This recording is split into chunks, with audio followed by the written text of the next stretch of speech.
Chaque année, le gouvernement et plusieurs partenaires se donnent comme mission de sensibiliser les automobilistes chaque année. Le gouvernement et plusieurs partenaires se donnent. Plusieurs techniques sont utilisées, comme les barrages routiers, des campagnes de sensibilisation, ainsi que des annonces publicitaires choc. Malgré tout, est-ce que tout ça donne des résultats concrets? Clément Laroche croit avoir la bonne carte, qui, du moins, diminuera presque à zéro le nombre de victimes de la route au Québec et peut-être dans le monde. C'est un lecteur qui va lire le permis de conduire, installé dans tous les véhicules neufs qui vont sortir à l'usine, de façon à ce qu'on ne puisse pas l'enlever. Intégré au talon de bord pour ne pas diviser l'intérieur des voitures, et qui va être relié au CPM, qui est à l'ordinateur de bord de l'automobile, et à un GPS, qui va nous permettre de contrôler les conducteurs, tous les conducteurs sur la route. Exemple, un jeune entre 16 et 21 ans qui sont présentement sur un permis probatoire et qui prennent un véhicule sans avoir vraiment de restrictions une fois qu'ils sont partis. Le lecteur va valider son permis en tant qu'apprenti conducteur et il va devoir rouler à la vitesse permise selon la zone où il se trouve via le GPS et l'ordinateur de bord de l'automobile. C'est pour améliorer notre bilan routier, pour protéger nos jeunes sur la route et en même temps protéger tous les conducteurs. La personne qui va être à un volant d'un véhicule, c'est sûr qu'il va avoir un permis de conduire valide. Un jeune de 16 ou même de 19 ans qui conduit sur une route qui est de, mettons, de 50 km/h, puis qui roule à 100, 150, qui a une curve devant lui qui est quand même faite pour prendre à 50 km/h, il ne peut pas la prendre à 150. Pour qu'il puisse comprendre ces choses-là, mais le lecteur va permettre de contrôler justement le jeune. Il ne pourra pas prendre la curve à 100 km/h quand c'est dans une zone de 50. Quelqu'un qui est en boisson, s'est fait arrêter, son permis suspendu, ne pourra plus prendre aucun véhicule.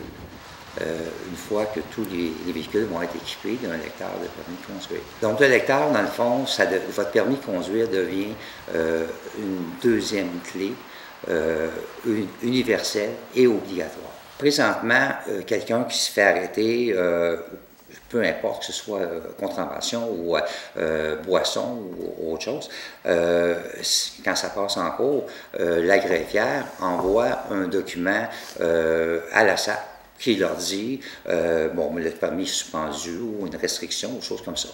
À ce moment-là, la SAC, eux autres, rentrent dans l'ordinateur, dans le numéro de permis de la personne en question, et met son dossier que le permis est invalide ou c'est une restriction.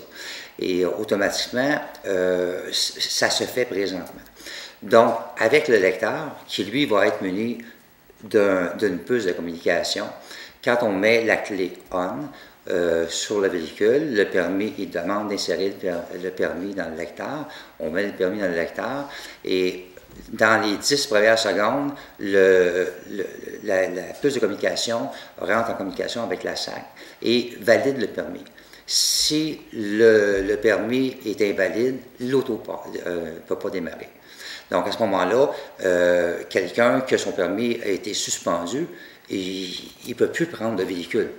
Tous les véhicules vont être munis un jour de ce lecteur-là. J'ai envoyé premièrement une lettre au premier ministre, Stephen Harper, au mois de septembre, pour lui informer que j'avais cette idée-là qui était brevetée, parce que c'est breveté. J'ai envoyé une lettre leur expliquant qu'est-ce que c'était et qui pouvait communiquer avec moi, avec mes coordonnées. J'ai eu une réponse un petit peu tardive, mais j'ai eu une réponse le 6 décembre du cabinet du premier ministre qui s'excuse du retard et naturellement, ils me disent que c'est pas le premier ministre lui-même qui s'occupe de ces choses-là, mais plutôt le ministre du Transport qui est Denis Lebel. Donc, ils ont pris la liberté de photocopier ma lettre et envoyer une copie à M. Lebel pour qu'ils puissent, eux autres, rentrer en communication avec moi. Est-ce que vous avez eu un contact de M. Lebel? Malheureusement, non. M. Lebel, j'ai attendu le 28 de janvier. Je lui ai fait parvenir un courriel pour lui mentionner que j'avais reçu du cabinet du premier ministre la lettre en question, que ça avait été envoyé à lui et que malheureusement, je n'avais pas eu de nouvelles encore et que dans le fond, ce que je demande à M. le ministre Lebel, c'est d'avoir une rencontre avec une personne de son ministère avec qui je pourrais m'asseoir et puis expliquer en détail qu'est-ce que c'est l'invention en tant que telle, pour qu'ils puissent juger si ça en vaut la peine ou pas. Puis ils ne peuvent pas le juger s'ils ne savent pas c'est quoi. Naturellement, j'ai aussi parlé avec plusieurs personnes de toutes les catégories, de tous les niveaux. Des personnes, des jeunes, des moins jeunes. Il n'y a pas personne jusqu'à maintenant qui ont pu me trouver un côté négatif à avoir ce lecteur-là dans les véhicules, de façon à aider justement à protéger les gens qui utilisent le système routier. OK. Est-ce que c'est la seule personne auquel vous avez envoyé, le seul ministère, le seul palier gouvernemental, ou vous avez d'autres, chefs d'opposition? J'ai aussi communiqué avec Justin Trudeau. M. Trudeau, via Internet, par Facebook.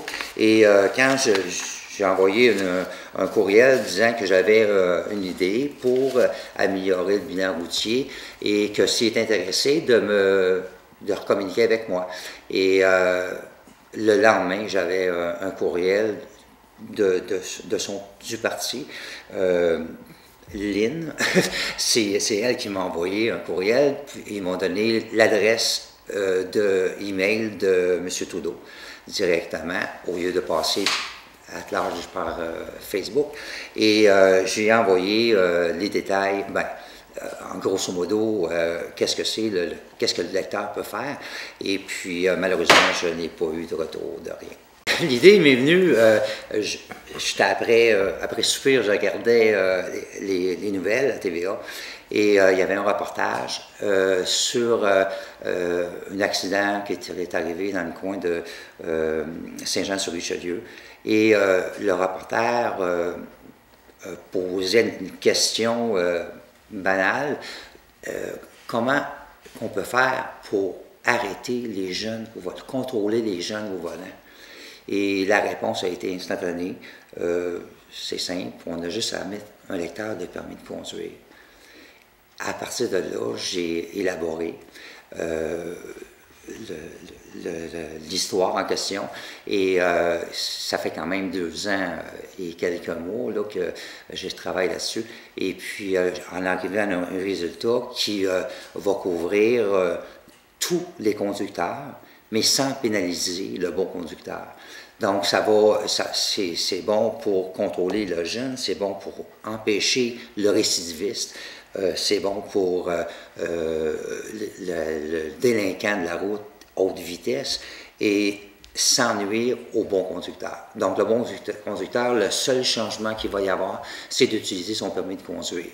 C'est tout. Claude Boulet pour Saint-Michel.tv.